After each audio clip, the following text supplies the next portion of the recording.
A nova Champions começa na semana que vem. Eu ainda não tinha feito vídeo sobre o assunto e muita gente deve pensar, haha, lá vem aquela passação de pano para a UEFA, o Jorge narra Champions, então ele não vai ver defeito em nada. Eu vejo defeito, onde tem problema. Eu vou dizer o que eu penso desse novo formato, se é bom, se não é bom, se eu acho que vai dar certo, se eu acho que não vai dar certo, se eu gostei, se eu não gostei. E vou falar um pouquinho de quem eu enxergo como favorito para essa Liga dos Campeões, uma pequena projeção aqui. Mas antes de tudo isso, você vai dar o like nesse sábado maravilhoso. Beba água nesse sábado, porque a secura tá infernal. Like do vídeo, se inscreva, ative o sininho, rumo a 230 mil inscritos por aqui. Por falar no futebol europeu, fim de semana a bola tá rolando pra caramba por aí, de Premier League, de Bundesliga, de Série A italiana. Muitos jogos para você fazer a sua fezinha na aposta ganha com responsabilidade. QR Code na tela, tem um bônus te esperando. São as maiores cotações do Brasil. Vem pra AG. Aponta a câmera para esse QR Code que tá na tela. Bom, a nova Champions. Resumindo, ainda tem uma galera meio perdida. Vai começar a entender, vai entender assim, quando estiver rolando a competição, sabe? Ah, deixa eu ver aqui como é que é isso aí. Mas o que muda? Não tem mais grupo. Você sai daquele cenário de 8 grupos com 4 equipes cada, totalizando 32 times, para um formato de 36, então são mais 4 vagas, são 36 equipes agora, onde todas concorrem numa mesma liga. É uma liga. Não todo mundo enfrentando todo mundo. Não é isso. Mas você tem 36 equipes numa mesma tabela. Cada equipe joga 8 vezes nessa primeira fase. 4 jogos em casa, 4 jogos fora de casa. E aí, nessa classificação espichada, a pontuação é uma só, os 8 melhores times já vão diretamente para a fase de oitavas de final. Do 9º ao 24º se classificam para uma repescagem, um playoff. E aí vão sair mais 8 times para as oitavas de final, totalizando os 16 das oitavas. E do 25º ao 36º, um abraço, beijo para você, espero que você volte ano que vem. Não tem nem queda para a Europa League. Quem terminar de 25º a 36º, pega o beco e vai embora. É assim que vai funcionar. Jorge, é bom? Primeira coisa, o que os caras queriam? Lembra do movimento da Superliga? Quando o Florentino, o Agnelli, o pessoal do Barcelona, enfim, os grandes lá se reuniram e falaram, não, vamos quebrar essa mesa da UEFA aqui, nós vamos criar a nossa Superliga, porque a gente precisa de grandes jogos, os grandes têm que se enfrentar, porque eles que pagam a conta, e senão fica deficitário o futebol, os custos estão muito altos. O que a UEFA fez? Falou, beleza, vamos fazer. Vocês querem jogo grande?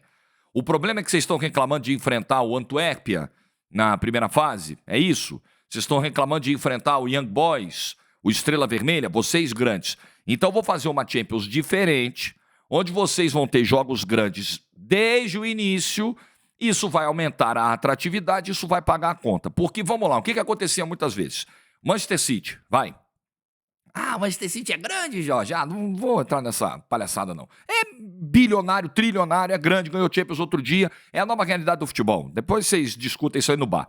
O Manchester City chegava, pegava um grupo, e aí com 4 jogos dos 6, um grupo tranquilo e tal, davam alguma sorte lá no sorteio, existia esse risco de na 4ª rodada o time já estar classificado. Aí você mata 2 datas de Champions, 2 semanas de Champions, com jogos que não são grandes, porque você está enfrentando às vezes o campeão belga, o campeão tcheco, que não vão valer nada, porque você já se classificou com antecedência, você vai botar time em reserva, quer dizer, é ruim para todo mundo. É ruim para o time, é ruim que gasta uma data à toa, ou 2 datas às vezes, é ruim para quem exibe, é ruim para o torcedor que não tem muito interesse de ver um jogo desse. Então, o que acontece agora? São 8 jogos, essa é outra diferença, né? Não tinha, por exemplo, rodada em janeiro. Eram só 6 partidas na primeira fase, agora são 8, tem 2 rodadas em janeiro. Se você já conseguiu uma matemática tranquila para ficar entre os 8, você ainda briga pela melhor posição possível pensando em mando de campo, lá na frente. Né? E quem tá do 9º ao 24º, a mesma coisa. Ah, eu já sei que eu tô classificado pro... Eu não vou ficar entre os 8, mas entre o 9º e o 24º eu já tô garantido. Só que você vai brigar por mando de campo nesse playoff de repescagem. Se você ficar do 9º ao 17º, sei lá, espero que eu não tenha errado a divisão, você joga em casa o segundo jogo do playoff, desse playoff de repescagem que vai ser em fevereiro. Então, a chance é muito alta de, até a 8ª rodada, praticamente todo mundo, ou a grande maioria, está disputando alguma coisa importante. Está disputando ou vaga ou mando de campo. Então, eu gostei, num primeiro momento, eu gostei da mudança nesse aspecto e gostei da quantidade de jogos grandes que nós teremos. Então, você tem uma primeira fase que vai ter, só na primeira rodada vai ter Inter e City, que foi final outro dia, vai ter Milan e Liverpool, com toda a sua história de finais na Champions. Inclusive, eu vou ter o prazer de narrar esses 2 jogos, uma grande alegria, na TNT Sports. Nós vamos ter na primeira fase Real e Dortmund, vamos ter Bayern e PSG, vamos ter Liverpool e Real Madrid e por aí vai. Isso só na primeira fase. Confrontos que muito provavelmente você só veria no mata-mata da Liga dos Campeões. Vamos ter Inter e Arsenal, se não me engano. Grandes jogos, jogos muito legais. Então eu acho que o formato ele é mais atrativo. Ah, Jorge, vai dar certo? Putz, ainda não saiu da manutenção a minha bola de cristal. Não consigo usar nesse momento. O dia que ela ficar pronta, eu trago aqui. Não tenho como prever. Mas eu acho que tem tudo para dar certo. Eu acho que era necessária uma mudança. Poxa, Jorge, mas não é uma mudança para privilegiar os grandes? Eu tenho um discurso sobre isso que não soa muito simpático algumas vezes. E aí você pode querer me chamar, o Jorge é elitista, o Jorge é isso, o Jorge é aquilo. Bota o rótulo que você quiser. Eu acho que você jamais pode esquecer dos menores, tanto é que a UEFA abriu mais 4 vagas. Vamos falar a verdade aqui? Ela abriu mais 4 vagas de coeficiente e tal, de terceiro colocado na 5ª liga do ranking do coeficiente. Ela abriu mais vagas. A UEFA, ela vai se defender. Ela pode chegar e falar, não, como é que vocês dizem que eu não estou privilegiando os clubes menores? Eu abri mais 4 vagas, pô. Eu coloquei mais 4 times para dentro da Champions, são 36 agora. Você vai falar, eles têm um ponto. Agora, o meu pensamento não se exclui os pequenos da conta, porque o futebol não existe só com os grandes. Se o Real Madrid só enfrentar o Real Madrid, não tem futebol, né? Ele precisa enfrentar os grandes, os outros grandes como ele, que não são muitos, né? E os pequenos. Agora, na hora de tomar decisão, o primeiro que eu acho que tem que ser pensado é o cara que paga a conta. Quem paga a conta da Champions, com todo respeito, não é o Young Boys, não é o Slavia Praga, é o Real Madrid. É o Liverpool, é o Barcelona, é o Bayern de Munique. Essa é a galera e os outros do mesmo tamanho que eu não citei. Essa é a galera que paga a conta da competição. Então, sim, eu acho que é preciso ter um olhar para todos, mas enxergando o futebol como negócio que ele é. Futebol é negócio. Eu sei que não é um discurso, nem sempre o que é dito no canal que você vai gostar de ouvir, né? Vai contra, às vezes, as suas ideias, filosofias, ideologias.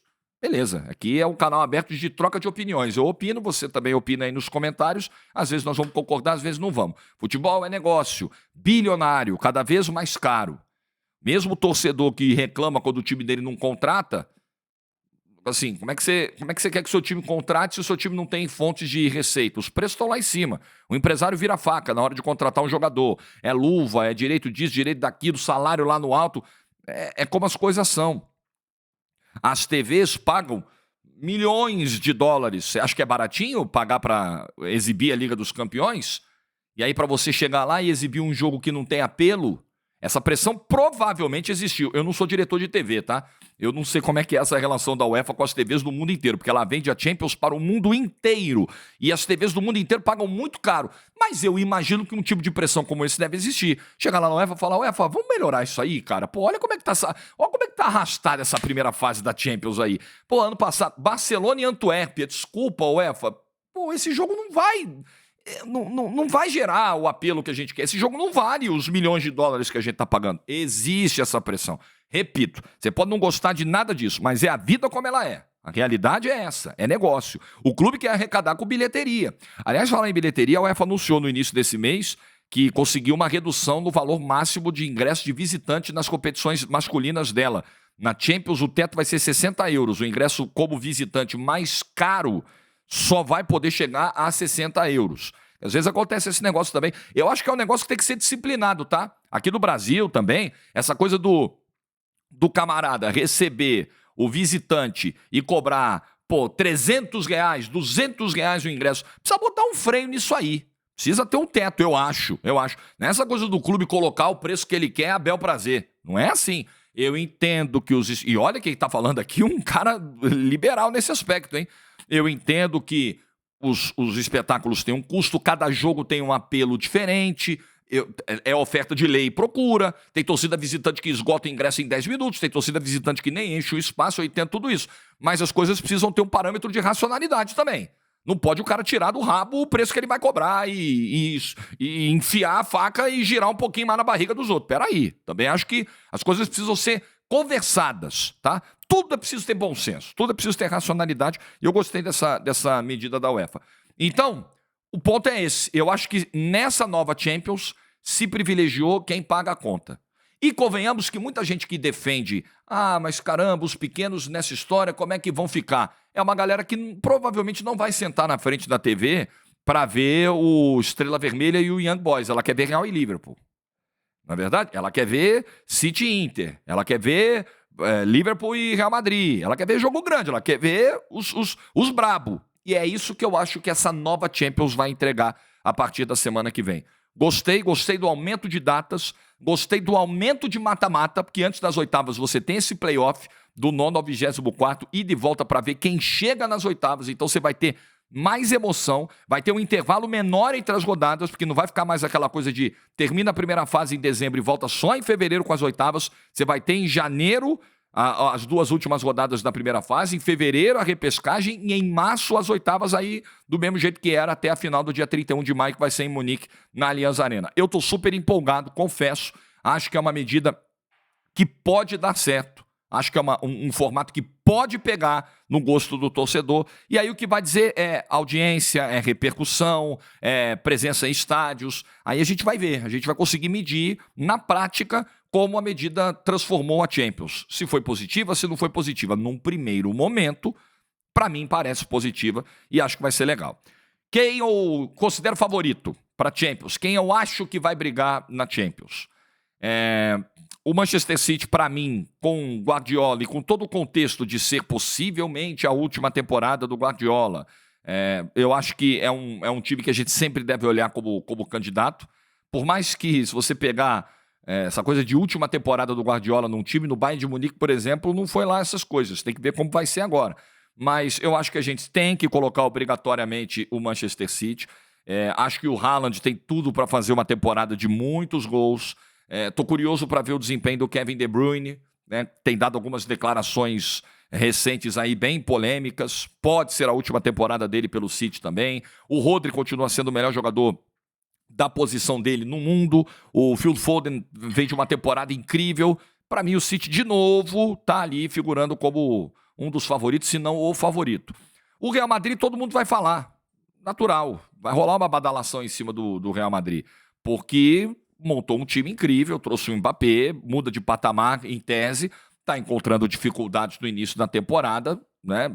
Enfim, faz parte de uma remontagem, de um reencaixe que o Ancelotti vai tentar, mas um time que tem Mbappé, Vini, Rodrigo, Bellingham e companhia, Valverde e companhia, não é um time pra gente desprezar nunca, e eu acho que, caramba, é Real Madrid. O Real Madrid na temporada passada, ele foi perdendo peças, ele foi precisando mudar jogador de função, deu super certo, bateu o campeão, porque é o Real Madrid, é o Ancelotti, enfim, não dá pra tirar nunca o Real Madrid desse bloco dos favoritos. Só que no momento em que a Champions começa, o City tá pronto, o Real Madrid tá se aprontando ainda. Esse é um ponto que me faz colocar o Real Madrid meia prateleira abaixo, um pezinho só, um pé ele deixa na prateleira do City, outro pezinho ele deixa abaixo, eu acho. Tem algumas outras equipes de quem a gente espera muito, mas que podem esbarrar num teto técnico ali na hora de competir, né, num teto até financeiro, por exemplo, a Inter do Simone Inzaghi, que ganhou o campeonato italiano com o pé nas costas, que foi para a final há 2 temporadas, o trabalho continua, é um time super sólido, super competitivo, e numa dessa, amigo, a Inter chega longe aí. Por que não? Tem as incógnitas. Como é que vai ser a remontagem do Bayern de Munique? Técnico novo. Remontagem no sentido de um trabalho totalmente novo de um técnico inexperiente. Como o Liverpool vai responder? Com um técnico também novo, com a pressão de chegar depois do Klopp. Mas com o Salah, talvez nessa empolgação da última temporada, possível última temporada pelo Liverpool, né? Tentando deixar a história, tentando conseguir mais uma Champions numa possível despedida. Barcelona do Hans Flick, esse é o time que eu acho que pode surpreender muito positivamente. O início do Campeonato Espanhol do Barcelona é espetacular, acima do que se imaginava. O Rafinha se encontrando numa nova função, os caras têm Lamine Yamal, a gente não pode tirar isso da equação. Dani Olmo, outro jogador que pode fazer uma grande Champions, é um time que eu tô de olho. Tô muito de olho no Bayer Leverkusen, manteve os caras. Bayer Leverkusen foi lá, conseguiu segurar a galera, segurou o Xabi Alonso, tá todo mundo aí. Não espero que o Leverkusen faça uma temporada no nível da que fez a anterior, no mesmo nível, é muito difícil. Já perdeu a invencibilidade do alemão, inclusive. Agora, pode ser o seguinte, pode ser que o pensamento lá seja, quer saber? Nós ganhamos a Bundesliga e beleza, isso aí tá feito, né? Vamos para Champions? Vamos botar o gás e a energia total na Liga dos Campeões? Vamos para um negocinho. Talvez esse tenha sido o grande argumento de convencimento para os caras que ficaram. Escuta, né? Ganhamos a Bundesliga, fizemos história, o clube nunca tinha ganhado. A gente vai para mais. O nosso planejamento é ganhar Champions. Fica todo mundo aqui que a gente vai botar a máxima energia na Champions. Pode ser isso. E se for isso, o Leverkusen se candidata. Ah, mas não tem camisa, não tem tradição na Champions. O Leverkusen já foi finalista de Champions. Esquece isso, porque o trabalho, isso pesa, isso eu concordo que pesa, mas o trabalho do Leverkusen é um negócio tão extraordinário que eu acho que supera isso, minimiza o impacto disso, que pode acontecer em algum momento na hora de decidir um mata-mata, quem sabe, com o Real Madrid. A gente sabe que essas coisas acontecem, mas eu tenho muita curiosidade e muita expectativa positiva para cima desse Leverkusen. Sobre o PSG pode entrar com menos pressão e isso pode ser bom. É ruim não ter o Mbappé, não estou dizendo que é melhor perder o Mbappé. Graças a Deus, o Mbappé foi embora, agora o PSG vai ser campeão. Não sou louco. Mas a pressão, ela é menor, não tem obrigação. Ah, o PSG gastou bilhões, tem a obrigação de ser campeão. É um vexame ser eliminado. Não é mais isso. Não é mais isso. Tem Barcola, que para mim é o principal jogador do time hoje. Tem o Dembélé, que a gente sempre espera que possa render mais. Tem Vitinha, tem jogadores muito interessantes. Tem Fabian Ruiz, que vem de uma Euro extraordinária. Não acho que é para título. Não acho que é para colocar no bloco dos candidatos. Mas talvez fazer uma campanha mais digna do que as últimas. Pelo menos é o que eu espero. O Milan está se remontando nesse momento. A Juventus com o Thiago Motta eu tenho uma expectativa legal. Acho que é um treinador que pode subir o patamar de um time que se arrastou, né, com o Alegre, de um time que... Eu já ia fazer o trocadilho de tristeza, né, de um futebol triste com o Massimiliano Alegre. Que coisa horrorosa. O Atlético do Simeone é sempre competitivo e o Álvares... É muito interessante o acréscimo de qualidade para esse ataque que o time do Simeone vai ter nas mãos. Enfim, a garotada do Arsenal, mais experiente, com mais sequência. Gosto muito do Saka, acho que é um jogador que pode crescer cada vez mais e ser um dos destaques da Champions do Arsenal. O Sporting do Gyökeres, que fez 43 gols na temporada e que já começou voando na temporada atual. Vamos ficar de olho porque eu acho que esse cara vai brigar pela artilharia da Champions. O Gyökeres, o sueco, que é inacreditável que faz de gol, né? Então, tem muita coisa boa para acontecer nessa Champions. Estou bem empolgado. Vai ser a maior Champions de todos os tempos, tá? Isso a gente pode dizer. A maior que a gente já viu. Nunca vimos uma Champions com 36, né? Então vai ser a maior de todas. Isso a gente pode garantir para você a partir da próxima terça-feira. Vou ter o prazer de entrar mais uma temporada como narrador da Champions, como uma das vozes da Champions. Fico muito feliz com isso e já te espero na terça-feira com Milan e Liverpool, na quarta-feira com Inter e City e Inter, jogos que eu vou fazer nessa primeira rodada e faço Atalanta e Arsenal na quinta-feira. Nessa primeira rodada, nós vamos ter jogo terça, quarta e quinta. Só nessa primeira rodada, tá? Nas outras, terça e quarta. Mas sempre vai haver em uma das edições uma semana com um dia a mais. Na Europa League e na Conference vai acontecer a mesma coisa. Então, Atalanta e Arsenal na quinta eu vou narrar também. São os 3 jogos aí que a gente vai se encontrar nessa semana. Jogos na Max, jogos na TNT, jogos do Space, como a galera sempre acompanha. Beleza? Eu tô empolgado para essa nova Champions. E você, acha que vai dar super certo ou acha que vai flopar? Deixa nos comentários aí. Like do vídeo se você ficou até o final. Excelente sábado para todo mundo. Se eu esqueci de citar alguém como favorito ou como possível surpresa, deixa nos comentários aí, me lembra aí, beleza? Juízo e tchau.